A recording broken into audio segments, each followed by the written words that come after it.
Thank you for giving me this opportunity to speak on the Banking Regulation Amendment Act, Bill 2020. This bill proposes the urban cooperative and multi-state cooperative banks to be brought under the ambit of RBI and its regulations. So I would like to limit my speech to 2 points. One, that the finance minister, citing the reason that many cooperative banks have incurred losses, and that is one of the reasons for bringing it, and the other being the RBI having the power to control the chairman and reconstitute the bodies of the board of directors. So coming to the first point of incurring losses, so I would like to differ. I would like to give an example of Tamil Nadu, where we have 128 cooperative banks, which have been running very successfully, and only 9 of them have been reporting losses. And these 128 out of these, which have been making huge profits, have recorded a deposit of 7,000 crores. So this argument doesn't lie. And if by the finance minister's statement citing that 277 banks, cooperative banks, are in losses, fine. If it is in losses, the main losses are due to the natural calamities, the famine, the drought, and so many other reasons which the government has to step in and to empower them. But this has not been seen done. And to take a good example, the 4 Dravidian states of Telangana, Andhra Pradesh, Karnataka, and the Kerala, and the state which upholds the principle of Dravidium, Tamil Nadu and Pondicherry, have proven successful models in having these cooperative banks. Why doesn't the government take models from these and implement them? And also in the cases you see. Sir, I take this opportunity to appreciate our Honorable Finance Minister, Madam Nirmala Sitharamanji, who has taken next step by providing more power to Reserve Bank of India to order to regulate urban and multi-state cooperative banks, and thereby intends to prevent banking scam in future. I welcome this amendment bill under the gist of strengthening the urban cooperative bank by increasing professionalism, improving governance, and ensuring sound banking rooted through the Reserve Bank of India. As a very popular saying, with great power comes great responsibilities. Now, with this bill as a provision to increase a regulatory capacity of RBI, duly bringing more technical innovation in regulatory and supervisory concept of urban and multi-state cooperative banks. In Tamil Nadu, where we have been leaders in education, healthcare, gross enrollment ratio, employment, and in so many other sectors, and especially to top it up in social empowerment. But a secret to the central government is, if you want to be leaders in any of these fields, it is better for you to follow the Dravidian model of methodologies of implementation these processes throughout India, which have been brought under the Dravidian regime in Tamil Nadu, especially under the great visionary leader, Dr. Karunanidhi.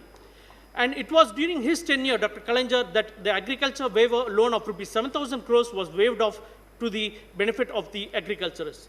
And also it was during our party DMK leader, M.K. Stalin, that in my district, Dharmapuri, that self-empowerment of the women's group was first initiated, and it was successfully shown.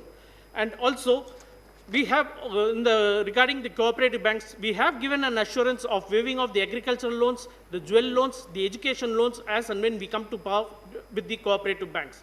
So now this will be seen as an infringement of the state rights. An infringement of the state rights has been constantly being seen by this government, coming and taking each and every aspect of it. And also, to say that the entry-level 32 states that the cooperative banks lie under the purview of the state government, and the entry level of 42 of the union government also excludes this list from this. This can be challenged in court based upon these 2 points. Sir, I would like to ask a question to Honorable Finance Minister.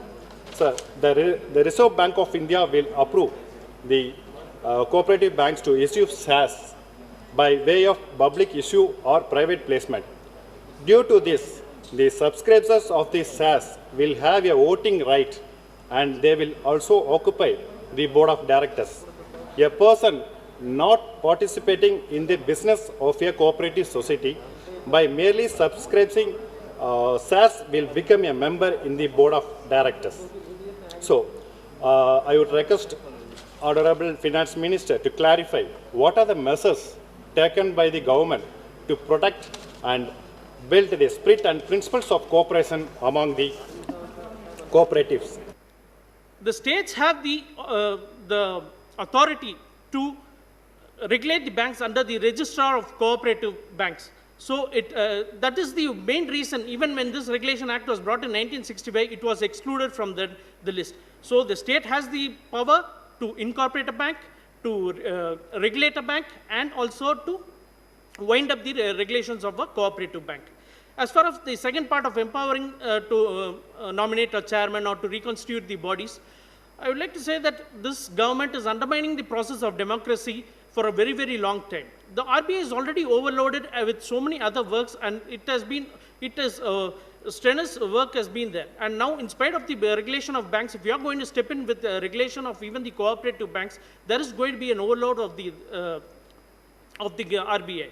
And the incompetence of this government is seen in the lack of the interest in recovering the bad loans from the likes of Malayas and Modis, but to go after the agriculturists and to get back their loans. Sir, cooperative movement in Tamil Nadu is well guided, protected, monitored and controlled by the Tamil Nadu Cooperative Society Acts 1983 and Tamil Nadu Cooperative Society Rules 1988.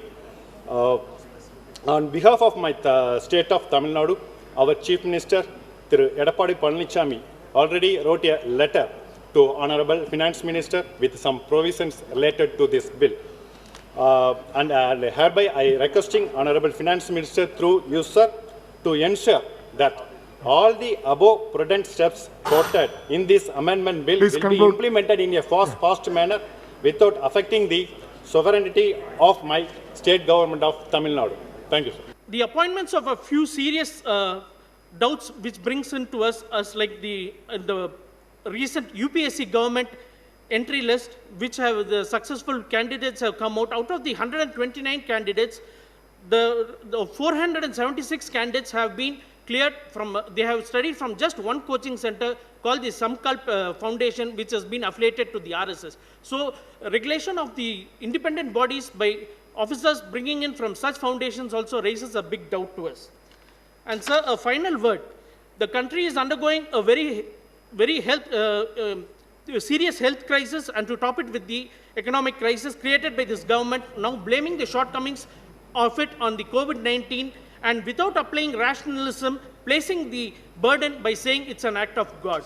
I would like to give a warning to this House that this country has crossed 50 lakh cases by today. And mark my words, sir, when this session ends, this Parliament monsoon session ends, there will be 65 lakh cases registered of positive cases in India alone. And me being a doctor, I know that there are no more beds in any district, private government hospitals or private hospitals, government hospitals. So I would like to say that the worst is yet to come. The country is short of beds, oxygens, ventilators. We'll have to gear up, otherwise we are facing a very severe crisis. And I strongly oppose this bill. Thank you, sir, for giving me this opportunity. Thank you very much.